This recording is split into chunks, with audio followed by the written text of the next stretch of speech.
हाँ तो नमस्कार बच्चों, कैसे हो आप लोग सभी। आई होप आप लोग अच्छे होंगे और अपनी पढ़ाई को अच्छे से कर रहे हैं।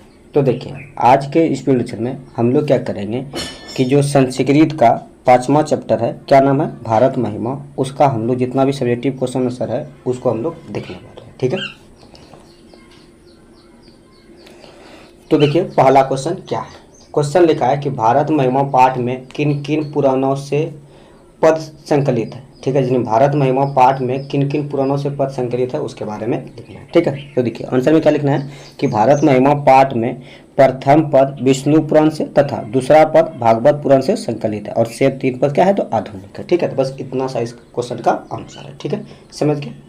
चलिए अगला क्वेश्चन देखिए क्या है। अगला क्वेश्चन है कि भारतीय लोगों की सर्वाधिक महत्वपूर्ण विशेषता क्या है। ये क्वेश्चन है, इसका आंसर क्या लिखना है वो देखिए। आंसर लिखना है कि भारतीय लोगों की सर्वाधिक महत्वपूर्ण विशेषता यह है कि ये जाति धर्म में बिना भेदभाव किए एकता भाव से रहते हैं। इनकी देशभक्ति सर्वश्रेष्ठ है और आदर्श होती है। स्वर्ग और मोक्ष प्रदान करने वाली भारत भूमि में जन्मे ये लोग धनी होते हैं और ये हरि की सेवा करने वाले लोग होते हैं। ठीक है, बस इतना इस क्वेश्चन का आंसर लिख देना है। ठीक है, चलिए अब अगला क्वेश्चन ये क्या लिखा है। अगला क्वेश्चन है कि देवता किसके गीत गाते हैं और क्यों।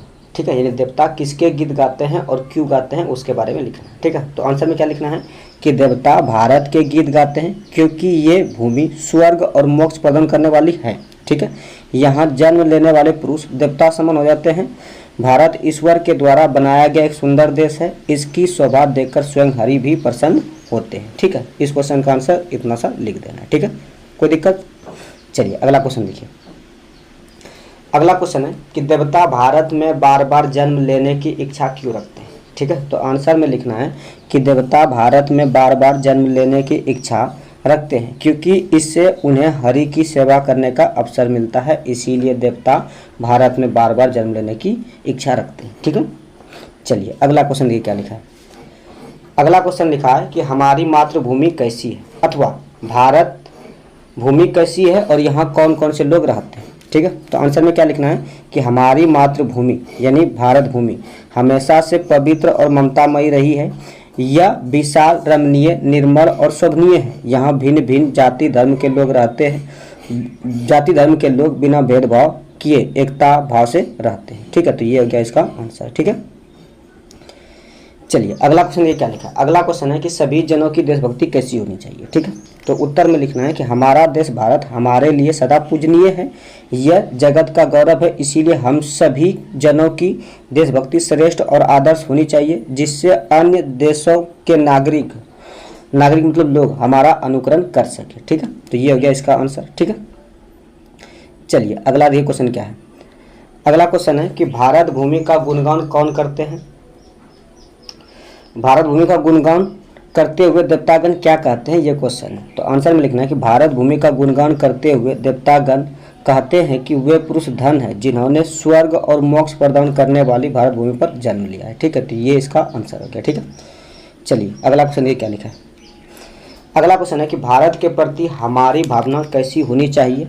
ठीक है, तो आंसर में लिखना है कि भारत देश जगत का गौरव है। भारत के प्रति हमारी भावना श्रेष्ठ और आदर्श देशभक्ति की होनी चाहिए।